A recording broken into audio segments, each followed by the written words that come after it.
Magandang araw mga ka-abi. For today's video, mag-update lang tayo sa mga kalapate natin at hindi tayo nakapag-update itong nakaraang linggo. So, nakapag-live naman tayo dito sa ating YouTube channel kaso kukunti yung nanonood kaya pinatay ko yung live natin. Pero lagi naman tayo nag-aabang ng kalapate at patuloy naman na maganda yung performance ng ating mga kalapate. At parehas nga na nag-clock, pati yung sa kasama natin, eto nag-clock din to. So okay naman. So bali ito, first lap pa lang nito ng grand pooling. So parang pan race siya pero mas maganda sa pan race. Kasi nga mas mahirap to sa pan race kasi yung pan race mga kabi, kadalasan maiksi lang o short distance lang talaga. Ito hanggang semi-final lap ata kasama yung lap neto o yung grand pooling natin. So hindi katulad ng pan race na kadalasan hanggang 250 km air distance lang, hindi katulad nito 300 siguro abutin nito. Ayan, 300 km air distance. Hindi man kulang-kulang. Ayan, so ito naman bali second lap na ata o third lap nito, third lap derby. So clock pa naman siya hanggang ngayon. So wala pa siyang butas. So yan ang kainaman dito sa kalapati natin kahit na medyo bumagal siya kasi nga yan, makikita nyo naman sa itsura. Mukha na nito sa paglulugon niya. Saka yung mga pakpak nyo nito na pinakamahaba niyang pakpak o bagwis sa magkabilang pakpak, medyo maiksi pa. Silang dalawa, pareha sila na gano'n ng pakpak nila o bagwis nila. Talagang maiksi pa yung pinakamahaba. O yung pangalawa sa dulo na pakpak. Yun kasi yung pinakamahabang pakpak dyan o bagwis ng kalapate. Yung pangalawa sa dulo. So parehas yan, no? Mapapansin nyo talagang tumutubo pa lang. Pero okay naman at nakauwi sila. Ito medyo maganda yung speed nito. So almost 1-1 yung speed nito nung blue bar natin. So hindi katulad nung nakaraan. Nakaraan cut off tayo. Pero ngayon mabilis nga siya umuwi. At medyo natagalan lang tayo sa pag-clock kasi muntik na masira yung sticker. Pero okay naman dahil nakapag-clock nga at successful yung pag-clock natin. Ayan. So nung nakaraan kasi naka-cut off to ng 9 minutes. So umuwi to, hindi nga napapagod at hindi mo lang hinihingal kasi medyo malapit pa lang yung hagis. So kapag lumalayo mukhang bumibilis yung kalapati natin. So titingnan natin sa mga susunod na lap kung bibilis pa siya kasi mas malayo na sa susunod na lap nito sa grand pooling. Tapos derby na. Pagkatapos sa susunod na linggo derby niya na. So kaya magiging maganda na yung abangan nito kung aabot siya sa derby kasi hindi pa naman natin sigurado kung ano magiging mangyari. At baka magkabagyo na naman at magka-smasha na naman. So yun yung isa natin na kalaban sa pag-iibon. Unang-una dyan yung sakit nga ng kalapate. Pangalawa nga dyan yung weather condition ng race natin. So yan talaga nagpapahirap sa kalapate natin. Yung weather condition sa mga sakit na yan kailangan maiwasan natin at malabanan ng kalapate natin. Ayan. So maganda naman yung condition ng kalapate natin. Ito lang ang mapapansin nyo talagang mukha na siyang neto dahil nga sa nangyari sa kanya. Ayan pagod na pagod kasi. So 900 na lang mahigit yung speed nito. So hindi katulad nung nilaro natin siya nung nakaraang south na kinonvert sa norte.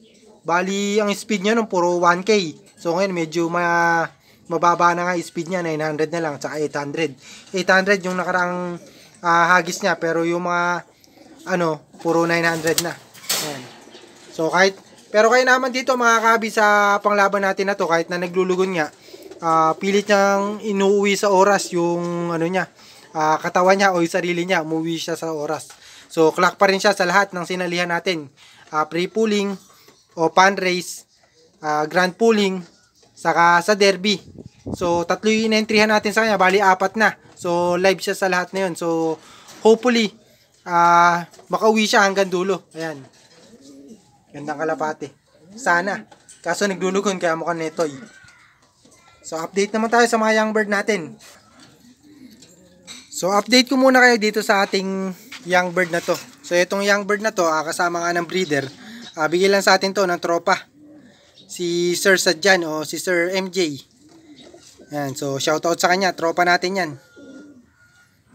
So bali ito, ilalaro nga natin kaso as old bird na lang to. So hindi na young bird. Ito mga kabi, yung dalawa na to na breeder na to. Bali lahi ng kalapati natin to, purong lahi ng kalapati natin. Ito. So parang magkamag-anak to. Dahil iyon, ito yung kapatid na buo ng overall champion natin nung mga nakaraan. Ayan, ni Jefferson. So, multiple pulling winner. Tag team champion, tag team winner. Ayan. So, yan yung kapatid. Kapatid ng blue bar natin. Ayan, yung checkered na yan. Itong blue bar naman, anak to ni Gataran, yung ginamit nga natin na breeder. Na anak ng kapatid ni Jefferson. Ayan. So, kaya bali halos magkalahi itong dalawa na to. Kasi, yung linyada nila talagang pinupuro nga yung tropa natin. So, ito yung naging kalabasan nga. Itong young bird na to, kaso tayo na maglalaro kasi lalayo na siya ng work. So, hopefully, mabatcher nga natin to at maging maganda yung resulta niya sa race.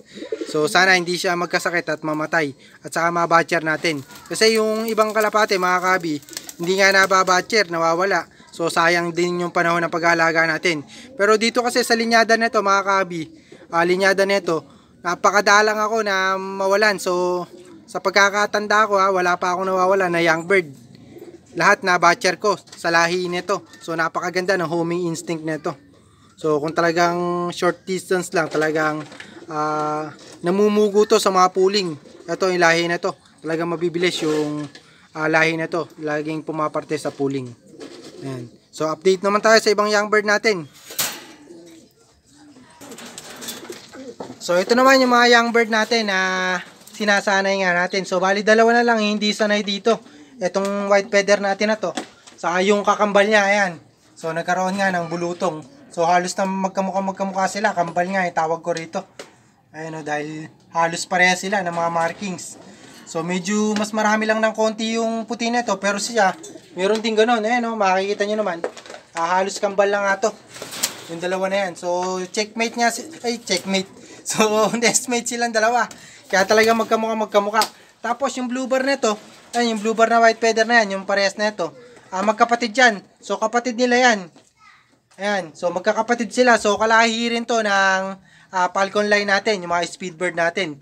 Yung sinabi ko kanina na breeder ng tropa natin, ito rin yung lahi nun. So, kapatid sila ng overall natin nung nakaraang South. Ayan, so yung nag-overall champion natin nung South, yan, kapatid sila sa tatay. Ayan, makikita nyo naman siguro sa itsura. Mga multiple pulling winner. Wala na kayong hahanapin dito kasi nag-overall, napag-overall namin. Overall na sa pinagkuhanan namin kasi ilahi na to. Overall pa dito sa amin, napag-overall din namin. Kasi yung iba, medyo nagkaka-issue kasi yung iba. Kasi kapag kuminsan bumibili sila ng overall champion, tapos hindi nila mapag-anak na pumaparte o nag-overall. So kami, bumili kami ng champion, napag-overall din namin yung mga lahi. Kaya para sa akin, successful o talagang magaling yung linyada kahit na sa nyo ipares talagang pwede. Basta mag-click-click lang yung pares nyo o yung pagpe-pair nyo. So yun naman ang pinakamalaga sa pagpapares ng kalapate. At kahit na anong galing ng kalapate nyo, pares na champion. Pagka hindi nag-click yung pairing, wala tayong magagawa, talagang matatalo. Pero kami, nasubukan naman namin yung pairing namin dito, pagpe-pair namin sa kalapate kasi okay naman yung naging resulta. Overall na sa pinagkuha na namin, napag-overall pa namin. So yun yung pinakamaganda sa pagkuha ng breeder. So yung mas maganda yung may resulta kasi pagka may resulta, malapit na kayo sa katotohanan. Katulad nito yung mga kalapate natin, overallan yung yung mga lahi nito, kaya nag-overall din tayo. Kumbaga nakakaparte tayo kahit na hindi malapit, hindi rin malayo. Kumbaga, hindi man tayo mag first overall o second overall, napaparte tayo sa overallan. Ayan. So, sana may natutunan kayo sa video natin at salamat pala sa mga lahat ng nanonood at sumusuporta sa atin. Happy flying sa inyo. God bless.